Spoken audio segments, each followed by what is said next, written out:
வணக்கம். Nifty 107 point பாசிட்டிவாகவும், bank Nifty 199 point பாசிட்டிவாகவும் இன்னைக்கு க்ளோஸ் ஆயிருக்கு. ஆனால் இன்னைக்கு காலையில் யாருமே எதிர்பார்க்காத ஒரு விஷயம் என்னென்னா, மார்க்கெட் இந்த அளவுக்கு ஃபால் ஆகி அங்கேருந்து ரெக்கவர் ஆகி இவ்வளோ பாயிண்ட் பாசிட்டிவாக க்ளோஸ் ஆகும்னு யாரும் எதிர்பார்க்கல. ஃபர்ஸ்ட் ஹாஃப் மார்க்கெட் ஒரு வேற ட்ரெண்ட்லையும், செகண்ட் ஹாஃபில் அங்கேருந்து ஃபால் ஆன மார்க்கெட் ஒரு மோர் தென் 200 பாயிண்ட்ஸ் கிட்ட ஆஃப்டர்நூனுக்குள்ளே இறங்குச்சு. 25,700க்கு பிலோ உடஞ்ச மார்க்கெட் 500ஐயும் பிரேக் ஆச்சு. ஏன்னா 25,500ன்றது ரொம்ப ஒரு குரூஷியலான சப்போர்ட் ஜோன். அந்த லெவல் உடஞ்சதுக்கப்புறம் 470 475 வரைக்கும் டவுன் வந்த நிஃப்டி அங்கிருந்து ரெக்கவர் ஆகி இன்னைக்கு 100 பாயிண்ட் ப்ளஸில் க்ளோஸ் ஆகிருக்கு.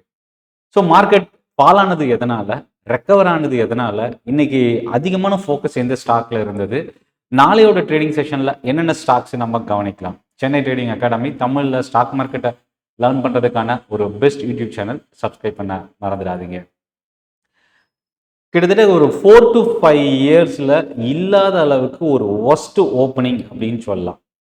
அந்த அளவுக்கு ஒரு மோசமான ஓப்பனிங். கிட்டத்தட்ட ஒரு 7 to 8 ட்ரேடிங் செஷனில் மட்டும் இன்வெஸ்டரோட வெல்த்து 15 லட்சம் கோடி ரூபா அளவுக்கு காணாமல் போயிருக்கு, அதாவது குறைஞ்சிருக்கு அப்படின்னு சொல்லலாம்.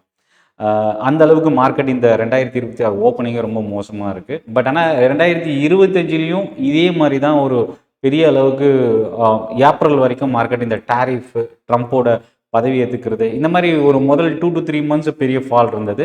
அதுக்கப்புறம் அங்கேருந்து ரெக்கவர் ஆன மார்க்கெட் ஓவராலாக ஒரு பாசிட்டிவ் சென்டிமெண்ட்டோட க்ளோஸ் ஆச்சு. பட் இந்த வருஷம் என்ன நடக்க போகுது அப்படின்றத இந்த 8 நாள் ட்ரேடிங் செஷனை வச்சு நம்ம டிசைட் பண்ண முடியாது.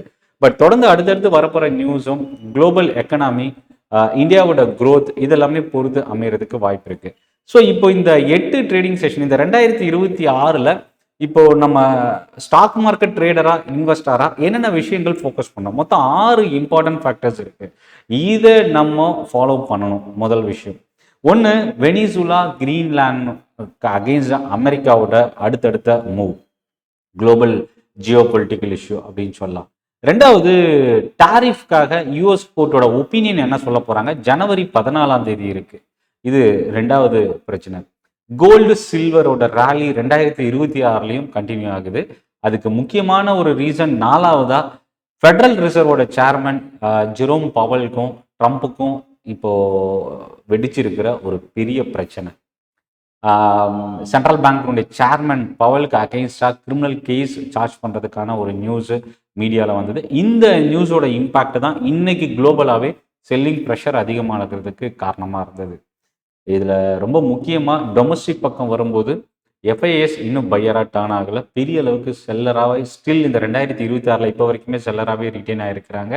அடுத்தது, இந்தியாவுக்கான டாரிஃப் 50% ஆல்ரெடி அமெரிக்கா இம்போஸ் பண்ணியிருந்தது. அதுக்கப்புறம் டிஸ்கஷன் நடந்து அதை ரிவைஸ் பண்ணுறதுக்கான ஒரு எதிர்பார்ப்பு இருந்தது. பட் ஸ்டில் எந்த ஒரு முடிவும் எட்டப்படாமல் எழுதிட்டு இருக்கு. இது ஒரு பிரச்சனையை பார்க்கலாம். இதை தாண்டி டொமஸ்டிக்ல பார்த்தீங்கன்னா குவார்டர்லி ரிசல்ட் அக்டோபர்லேருந்து டிசம்பர் வரைக்குமான குவார்டர்லி ரிசல்ட் இப்போ ஸ்டார்ட் ஆக போகுது. இன்னைக்கு லார்ஜ் கேப்ல டிசிஎஸோட ரிசல்ட் கிட்டத்தட்ட 11% ப்ராஃபிட் ஃபால் ஆயிருக்கு. இது ஒரு பெரிய நெகட்டிவாகவும் பார்க்கலாம். பட் ஆனால் மார்ஜினை ரீடைன் பண்ணியிருக்கிறது ஒரு பாசிட்டிவாக பார்க்கலாம். ஒரு மிக்சட் நம்பர் அப்படின்னு கூட சொல்லலாம். ஸோ ப்ரோக்கரேஜஸ் என்ன சொல்ல போகிறாங்கன்றதை பொறுத்து நாளையோட ட்ரேடிங் செஷனில் டிசிஎஸ் எப்படி ஓப்பன் ஆகுன்றதை பார்க்கலாம். அடுத்தது, February 1 பட்ஜெட் அனௌன்ஸ் பண்ணுறதுக்கான வாய்ப்பு இருக்குது. இன்னும் அஃபிஷியலாக February 1ன்றது வரல. பட் ஆனால் February 1 பட்ஜெட், ஸோ பாஸ்ட் ரெக்கார்டை வச்சு பார்க்கும்போது February 1 பட்ஜெட் வர்றதுக்கான வாய்ப்பு இருக்குது. ஸோ பட்ஜெட்டுக்கான எதிர்பார்ப்பு ஸ்டாக் மார்க்கெட்டை இன்னும் கொஞ்சம் ஹைப் கிரியேட் ஆகிருக்கு அப்படின்னு சொல்லலாம். லாஸ்ட்டாக ரொம்ப முக்கியமான விஷயம், ரூபி ஸ்டில் இன்னும் ரெக்கார்ட் லோக்கு நியரில் தான் ரிட்டைன் ஆகிட்டு இருக்கு. பட் கொஞ்சம் பவுன்ஸ் பேக் இருந்தாலும் பட் ஸ்டில் இன்னும் அந்த வீக்னஸ் கண்டினியூ ஆகிட்டு இருக்கிறத பார்க்க முடியுது. ஸோ இப்போ மார்க்கெட் எதனால ஃபால் ஆச்சு, இதுதான் இன்னைக்கான ஃபர்ஸ்ட் கேள்வி. மார்னிங் செஷனில் நான் ஆல்ரெடி சொன்ன மாதிரி ஜெரோம் பவலுக்கும் ட்ரம்ப்புக்குமான இந்த பிரச்சனை தான் இன்னைக்கு ஏஷியா ஃபுல்லாகவே ஒரு செல்லிங் ப்ரெஷரை ஸ்டார்ட் ஆச்சு. இப்போ மதியம் யூரோப் மார்க்கெட்டும் வீக்காக இருக்கிறதுக்கும் 0.3-0.5% டவுனில் ஓப்பன் ஆகிறதுக்கும் அதுதான் ரீசனாக இருக்குது. பட் ஸ்டில் நம்ம டொமஸ்டிக் மார்க்கெட்டில் இந்த சடன் ரெக்கவரி, அதுக்கு முக்கியமான ரீசன் என்ன அப்படின்னா, அதுக்கு முன்னாடி இந்த 10 வருஷத்தில் ஃபஸ்ட்டு 8 ட்ரேடிங் செஷனில் ஒரு ஒஸ்ட் ஃபால் அப்படின்றது நிஃப்டி இந்த 2026ல் ரெஜிஸ்டர் பண்ணியிருக்கு. 3வது வருஷமாக ஸ்டில் நெகட்டிவ் ஓப்பனிங் அப்படின்னு சொல்லலாம் இயரை பொறுத்த வரைக்கும். இதில் ரொம்ப நம்ம முக்கியமாக கவனிக்க வேண்டியது பாக்ஸ் சிலிக்கா, இந்தியாவுக்கான யூஎஸ் டிபார்ட்மெண்ட்டோட ஸ்டேட்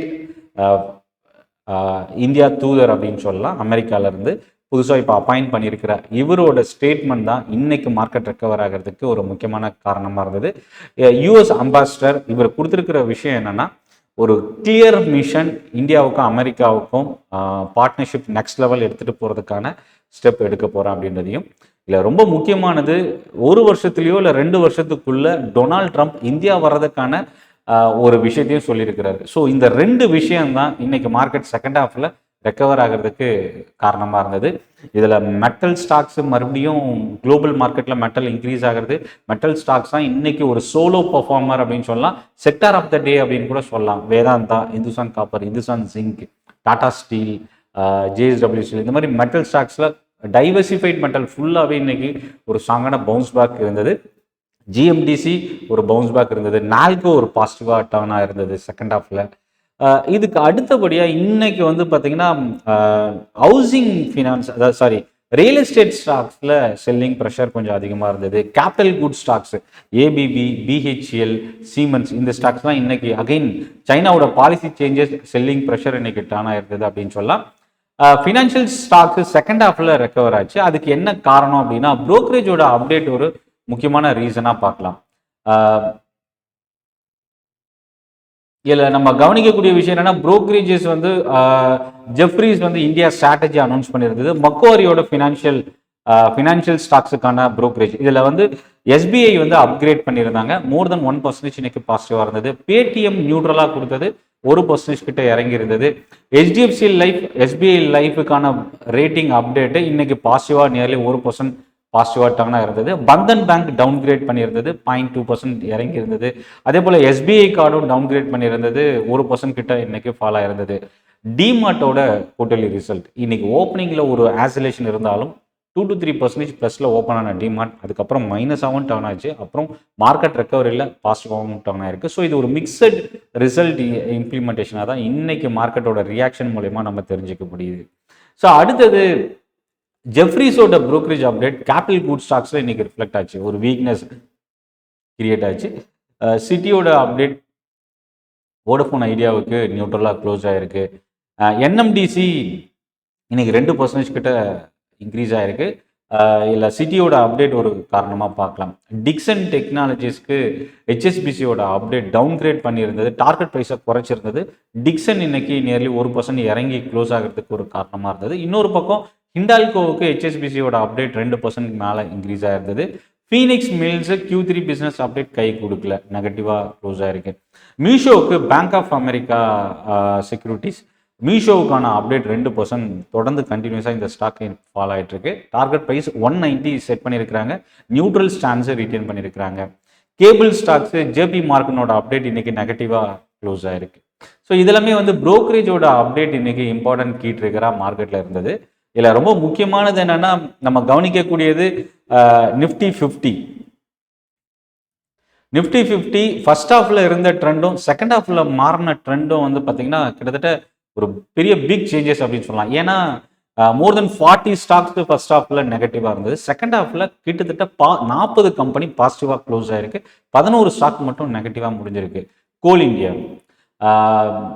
கோல் இந்தியாவோட சப்சிடி ஐபிஓ இன்னையோட லாஸ்ட் டேட், ஆக்சுவலாக மேபி இன்னைக்கு நாளைக்கு இருக்குன்னு நினைக்கிறேன். பாரத் கோகிங் கோலோட சப்ஸ்கிரிப்ஷன் 25 மடங்குக்கு மேலே இன்க்ரீஸ் ஆகிருக்கு. இது ஒரு பெரிய பாசிட்டிவ் ரெஸ்பான்ஸ் அப்படின்னு பார்க்கலாம். கிட்டத்தட்ட 10 ரூபா கிரே மார்க்கெட் ப்ரீமியம் வந்து பாரத் கோகிங் கோலுக்கு டர்ன் ஆயிருக்கு. ஸோ இந்த பாசிட்டிவ் ரெஸ்பான்ஸ் கோல் இந்தியா இன்னைக்கு 3% இன்க்ரீஸ் ஆகி நிஃப்டியில் டாப் கெய்னராக க்ளோஸ் ஆயிருக்கு. டாடா ஸ்டீல் இன்க்ரீஸ் ஆயிருக்கு. ஏஷியன் பெயிண்ட் இன்னைக்கு ஒரு ஸ்ட்ராங் பவுன்ஸ் பேக். க்ரூட் ஆயிலோட ப்ரைஸ் இம்பாக்ட் ஒரு ரீசனாக பார்க்கலாம். ஸோ இன்னைக்கு டாப் கெய்னரில் கம்ப்ளீட்டாக ஆல்மோஸ்ட் மெட்டல் ஸ்டாக்ஸ் தான் ரீட்டைல் ஆயிருக்கு. ஜேஎஸ்டபிள்யூ ஸ்டீல், ஹிண்டால்கோ தொடர்ந்து கண்டினியூஸாக பிஸ்னஸ் அப்டேட்டுக்கு அப்புறம் இறங்கிட்டு இருந்த ட்ரெண்ட் லிமிடெட் இன்னைக்கு 2% மேலே பாசிட்டிவாக டர்ன் ஆயிருக்கு. இதில் நெகட்டிவ் சைடில் பார்த்தீங்கன்னா இன்ஃபோசிஸ் தான் இன்னைக்கு நிஃப்டி 50ல் டாப் லூசர். அடுத்த இடத்துல Bajaj finance, Tata motor passenger vehicle, Bajaj auto, Asian motor. So auto ஸ்டாக்ஸில் வந்து பார்த்தீங்கன்னா இன்னைக்கு வீக்னஸ் இருந்தது. நெக்ஸ்ட் 50ல் 2 ஸ்டாக் ரொம்ப இம்பார்ட்டன்ட். ஒன்று இந்துஸ்தான் சிங்க், பவர் ஃபினான்ஸ். இந்த 2 ஸ்டாக்கு ப்ளஸ் வேதாந்தா ஆர்இசியும் வந்து பார்த்தீங்கன்னா இன்னைக்கு ரொம்ப ஒரு ஸ்ட்ராங்கான பவுன்ஸ் பேக் இருந்தது. பேங்க் நிஃப்டியில் இண்டஸ்இண்ட் பேங்க், எஸ்பிஐ இன்னைக்கு ஒரு ஸ்ட்ராங் பாசிட்டிவ். ஃபினான்ஷியல் சர்வீசஸில் பார்த்தீங்கன்னா பிஎஸ்சி, என்எஸ்சியோட ஐபிஓ இந்த மாதம் அப்ரூவல் வர்றதுக்கான வாய்ப்பு இருக்குன்ற செபி சேர்மனோட கமெண்ட் ஒரு முக்கியமான கீ ட்ரிகர். பிஎஸ்சி லிமிடெட் இன்னைக்கு ஓப்பனிங்லேயே பாசிட்டிவாக இருந்தாலும் மார்க்கெட் ஃபால் ஃபர்ஸ்ட் ஹாஃபில் கொஞ்சம் ஸ்ட்ரகிள் ஆச்சு. அதுக்கப்புறம் செகண்ட் ஹாஃபில் ஒரு ஸ்ட்ராங்கான பவுன்ஸ் பேக்கோட நியர்லி 5% கிட்ட இன்னைக்கு பிஎஸ்சி இன்க்ரீஸ் ஆயிருந்தது. அடுத்தது மிட் கேப்பில் 50 ஸ்டாக் பாசிட்டிவ், 50 ஸ்டாக் நெகட்டிவ். அதுலேயும் BSc, premier energy, IREDA, IndusInd bank இன்னைக்கு டாப் கெய்னராக க்ளோஸ் ஆயிருக்கு. இன்னொரு பக்கம் ரியல் எஸ்டேட்டில் பிரஸ்டீஜ், கமின்ஸ் இந்தியா இன்னைக்கு ஒரு பெரிய ஃபால் அப்படின்னு சொல்லலாம். தேஜாஸ் நெட்வொர்க் கண்டினியூஸாக 4வது 3 to 4 செஷனாக இறங்கிட்டு இருக்கு. இன்னைக்கும் 9% கிட்ட இந்த ஸ்டாக் இன்னைக்கு ஃபால் ஆயிருக்கு. சிக்னேச்சர் குளோபல் அவங்களோட கைடன்ஸை மீட் அவுட் பண்ண முடியாதுன்னு கொடுத்தது இன்னைக்கு நியர்லி 6% கிட்ட ஃபால் ஆயிருக்கு. இதில் ரொம்ப முக்கியமானது என்னன்னா ஃபார்மா ஸ்டாக் லாரஸ் லேப் மோர் தென் 5% இன்ட்ராடேல ஃபால் ஆன இந்த ஸ்டாக்கு க்ளோசிங்கில் மார்க்கெட் ரெக்கவர் ஆனாலும் பட் நியர்லி 4% கிட்ட டவுனில் க்ளோஸ் ஆயிருக்கு. அடுத்தது மீடியா தான் இன்னைக்கு டாப் செக்டோரல் லூசர். ஒரே ஒரு ஸ்டாக்கு பிரைம் ஃபோக்கஸ் மட்டும் 5% பாசிட்டிவ். இது தவிர மற்ற எல்லா ஸ்டாக்குமே இன்னைக்கு நெகட்டிவ். பிவிஆர், ஐநாக்ஸ், நசாரா இன்னைக்கு டாப் லூசராக யூஸ் ஆயிருக்கு. ஆனந்த்ராஜ் ரியல் எஸ்டேட்டில் பாசிட்டிவாக இருந்தது. பிரிகேட், மேக்ரோடெக், லோதா இன்னைக்கு மோர் தென் 1% இன்க்ரீஸ் ஆயிருந்தாலும் signature, prestige, Godrej properties, DLF இந்த ஸ்டாக்ஸ்லாம் இறங்கினது மோர் தென் 1% ரியல் எஸ்டேட் இன்னைக்கு ஃபால் ஆகிறதுக்கு ரீசனாக இருந்தது. இந்துஸ்தான் காப்பர், இந்துஸ்தான் ஜிங்க், வேதாந்தா இந்த 3 ஸ்டாக் தான் மெட்டலில் இன்னைக்கு டாப் கெய்னராக க்ளோஸ் ஆயிருக்கு. ஸோ ஓவரால் மார்க்கெட் இன்னைக்கு என்ன நடந்திருக்கு? ரிலையன்ஸ் வந்து பேட்டரி பிஸ்னஸில் இறங்குறதுக்கான ஒரு நியூஸ் கொடுத்துருக்காங்க. டவ் ஃபியூச்சர் வந்து பார்த்தீங்கன்னா நியர்லி ஒரு 200 to 300 பாயிண்ட்ஸ் டவுனில் இருக்குது. மேபி இன்னைக்கு ஒரு கேப் டவுன் ஓப்பனிங் இருக்குமான்ற ஒரு பேனிக்கும் இன்வெஸ்டார் லெவலில் பார்க்க முடியுது. இன்கேஸ் அப்படி ஒரு கேப் டவுன் இருந்து நெகட்டிவாக க்ளோஸ் ஆச்சுன்னா அது குளோபலாகவும் ரிஃப்ளெக்ட் ஆகிறதுக்கான சான்சஸ் இருக்குது. டெக்ஸ்டைல் செக்டாருக்கு ஸ்டில் இன்னும் ஒரு நெகட்டிவ் இம்பேக்ட் இருக்குது. அதனால் இப்போதைக்கு டெக்ஸ்டைல் ஸ்டாக்ஸில் நீங்கள் ஃபோக்கஸ் பண்ணுறதை மேபி அவாய்ட் பண்ணுங்கள். ஏன்னா இந்த 50% டேரிஃபில் அதிகமாக நேரடியான பாதிப்பு டெக்ஸ்டைல் செக்டாரில் இருக்குது. இதை தாண்டி இன்னைக்கு கோட்டக் மஹிந்திராவோட எக்ஸிக்யூட்டிவ் டைரக்டர் அப்பாயிண்ட் பண்ணியிருக்கிறாங்க.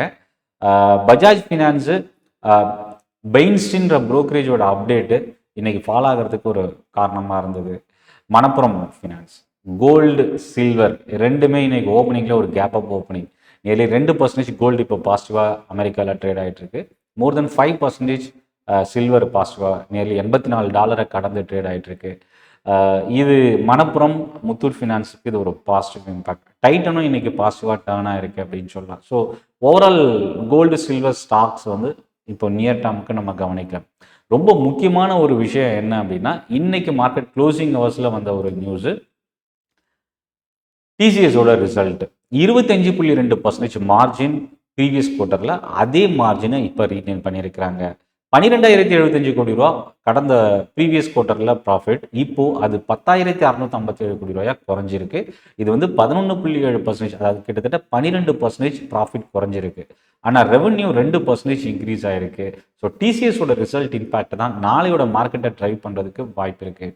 இந்த செஷன் உங்களுக்கு யூஸ்ஃபுல்லாக இருக்கும் அப்படின்னு நினைக்கிறேன். சென்னை ட்ரேடிங் அகாடமி தமிழில் ஸ்டாக் மார்க்கெட்டை லேர்ன் பண்ணுறதுக்கான ஒரு பெஸ்ட் யூடியூப் சேனல். சப்ஸ்கிரைப் பண்ண மறந்துடாதீங்க.